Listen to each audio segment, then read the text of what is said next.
What is going on, everyone? This is Eric coming at you from just outside of Hartford, Connecticut. And today we are going to finally begin our NHL trade breakdown series with a bit of an interesting trade as we look at the Ilya Kovalchuk trade.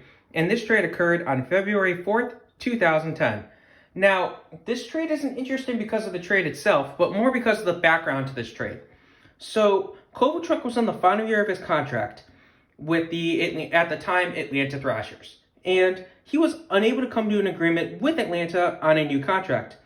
Now, he allegedly rejected a pair of contract extensions that would have been 12 years, $101 million, and another one that was a 7-year, $70 million deal. In other words, it looked like he just didn't want to be in Atlanta anymore. So, rather than risk losing him in free agency, Atlanta just said, you know what, we're just going to trade this guy. They were competitive at that time, but they said, you know what, we're done. We can't risk losing him for nothing. Now, also, from here on out, after this original trade here, the Atlanta Thrashers will be known as the Winnipeg Jets. They became the Winnipeg Jets after the 2011 season ended, I want to say. So, for the most part, they were the Winnipeg Jets. It's just easier to say Winnipeg Jets than Atlanta today, Winnipeg for this next trade. So, just from here on out, they are going to be known as the Winnipeg Jets. So, the original trade saw the New Jersey Devils acquire left wing Ilya Kovalchuk along with defenseman Anssi Salmela from Atlanta in exchange for defenseman Johnny Oduya, right wing Nicholas Bergfors, and center Patrice Cormier, along with a 2010 first-round pick, the 24th overall pick. So how did this trade work out for the two teams? We will start with New Jersey. So New Jersey, of course, gets Ilya Kovalchuk, the left wing. And Kovalchuk had a strong half season for the Devils, recording 10 goals and 17 assists in 27 games played. So he would play well for the Devils in their first-round playoff loss, and then he would sign a massive 17-year, $102 million deal with the Devils in July of 2010. However, the NHLPA said no, this trade is not okay, because it had a bunch of dummy deal. It was a messed up trade that had a bunch of dummy years at the end of it, and they feared that other teams would start to exploit this. So then he ends up signing a 15-year, $100 million deal shortly after that. Now, he would have a solid 2010-11 campaign, but the Devils had a bad offseason. He scored 60 points across 81 games. So he, as well as the team, would improve in the 2011-12 campaign, and this saw Kovalchuk himself record 83 points across 77 games. Now, he would have a decent playoff appearance, scoring 8 goals with 11 assists as the Devils would fall in the Stanley Cup to the Kings 4-2. Now, it was revealed that he was playing through a herniated disc, so his defense wasn't there, and you have to wonder, if he was fully healthy, could the Devils have won the Stanley Cup? We'll never know. Now, he was back to his normal self in 2012-13, but he did have a bit of controversy. So as we know, that was the lockout year. They had a shortened season, and he stayed in Russia longer than he was expected to after the lockout ended. So basically, he just said, I don't want to come back to the United States. I'm going to stay in Russia for a little bit. That obviously upset a lot of Devils fans and players and NHL people alike. So after the 2012-13 season, he shockingly retired from the NHL, and he would go play in the KHL. Now, he would return in 2018 to play for the Kings in the NHL, but that doesn't necessarily help the Devils at all. He was a one-time first-team All-Star, and he did set an NHL record by scoring 11 shootout goals in the 2011-2012 season. 7 of those shootout goals decided the game, which is also an NHL record. All in all, pretty impressive for the Devils getting Kovalchuk. Unfortunately, he left after only a couple years, but still, can't blame the Devils for taking the shot. Now, how did the defenseman Anssi Salmela do? He was an okay defenseman for a year and a half before he would leave the team and would join Russia, go to the KHL. So, needless to say, Salmela was a throw-in. So how did the Atlanta Thrashers / Winnipeg Jets do? From here on out, again, I will be referring to them as the Winnipeg Jets.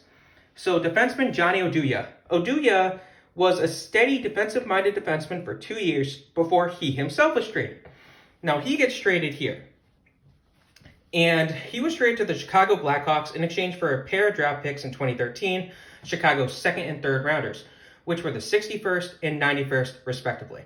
So that 61st pick gets traded to the Washington Capitals in exchange for a trio of picks. Again, all in 2013, the 84th, 114th, and 127th. So what did those 3 picks turn into? Well, the 84th pick would turn into center Jimmy Lodge And Lodge would spend 3 years in the system, never making it to the NHL level for the Jets before walking as a free agent. 114th was used to select defenseman please forgive me, Kostelic. So he would spend 3 years in the Jets system, but once again, just like Lodge, he did not make it to the big leagues, and he would leave after his contract expired to play in his native Czechia. And then the 127th pick was used on defenseman Tucker Pullman, and Tucker Pullman was a physical player. Now, he had a minor role in 2017-18 as an injury replacement, and he played decently in the 2019-2020 campaign.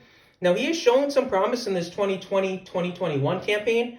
However, he isn't showing much offense, which is not exactly expected of him. He is a defensive player. So, he's physical, though. He's definitely someone to keep an eye on. So, of course, in the original trade here, too, for Johnny Oduya, the Blackhawks gave the Jets the 91st pick in 2013. That pick was utilized on right wing J.C. Lepon, and Lepon was mostly an AHLer over 3 years. He would only appear in 9 NHL games for the Jets. He didn't do anything for the Jets, and then he walked as a free agent. So, not horrible, not great. So, back to the original trade here. The Jets would also acquire right wing Nicholas Bergfors.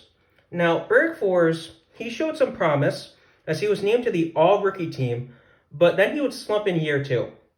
Now, he would get traded, and he would be traded alongside left wing Patrick Rissmiller to the Florida Panthers in exchange for right wing Radek Dvorak and a 2011 fifth-round pick, which would become the 133rd pick. So, right wing Radek Dvorak, he disappointed, so he wasn't great. He really had a rough 14 games for Winnipeg. He would only record a single assist. Keep in mind, he's a wing. He's not a defenseman. And he had been expected to do much better, so he really just disappointed. As for that 2011 fifth-round pick, 133, that would be traded to the San Jose Sharks. So they would bundle it along with the 194th pick in exchange for the 2011 119th pick, which was used on defenseman Zach Yuan. And Yuan was the first Chinese-born defenseman drafted into the NHL. Unfortunately, that's the only thing he's noted for, as he never made it to the NHL. So, yeah, back up to the original trade. Center, Patrice Cormier. So, Cormier, decent, okay player. He spent 6 years in the organization. Now, he was mostly an AHL player, however, and he would only score a single goal over 52 games played for the Jets' parent organization, the Winnipeg Jets themselves. And then he would walk. He was a good AHLer, though. It's just he never really could materialize in the NHL. Now, lastly, we have that 2010 first-round pick, the 24th overall pick. This pick gets traded to the Chicago Blackhawks.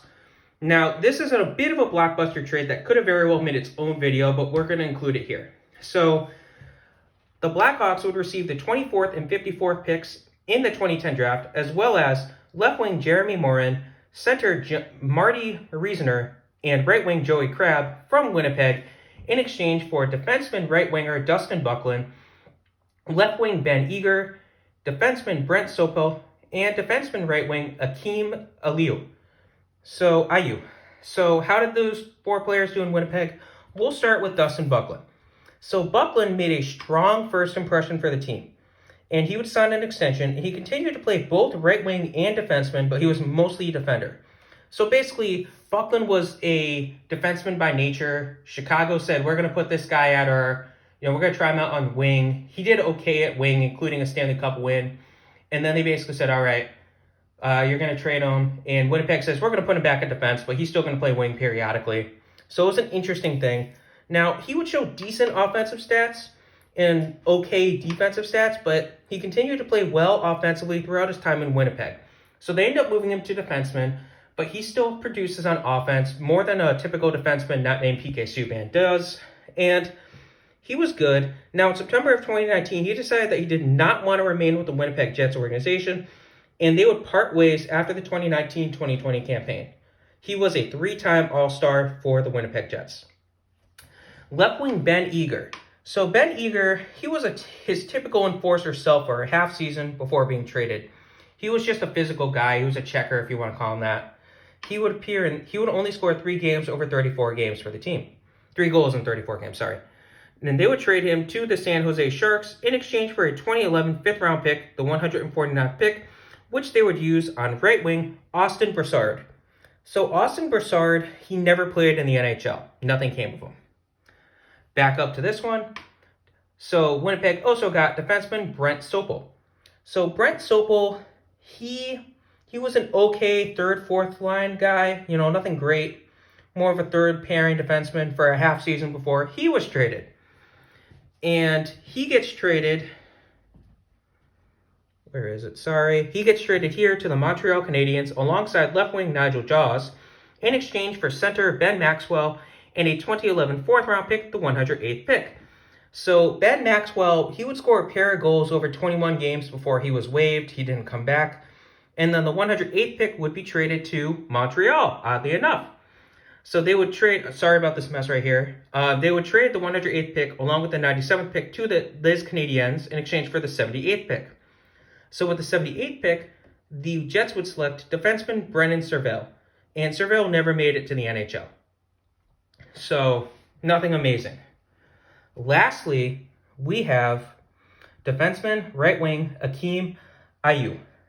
And he would struggle in the AHL before being traded. Now, he's an interesting story.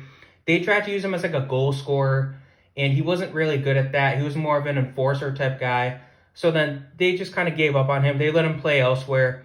And then he would go to the Calgary Flames AHL team, and he would start to produce well enough that the Flames said, okay, we want this guy full time. So they would trade defenseman John Negrin to Winnipeg for his rights.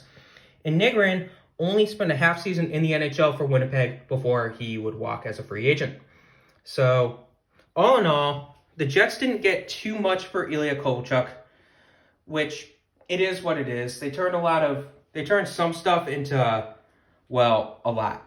So how did the other teams do involved in this trade? We're going to start with Chicago. So Chicago, remember, they did 2 separate trades here. And we'll start with the Johnny Oduya one. So Oduya, he would step into a defensive-minded role once more while in Chicago. He would collect 358 blocks and 153 hits over 3.5 years in Chicago. And then he would also average about 20 minutes a game. And then he would walk from the team, but he was a key part in 2 Stanley Cup wins for Chicago. Now, for the rest of the players that they got, oh boy. Your 2010 first-round pick, 24th overall, was used to select center Kevin Hayes. This is a tough one if you're a Chicago fan. So Kevin Hayes, he could not agree to a contract with the team, and he just became an undrafted free agent. It's a really awful, awkward situation. He just couldn't. They couldn't agree to a deal with him, and because of the NHL rules, he was just allowed to become an undrafted free agent.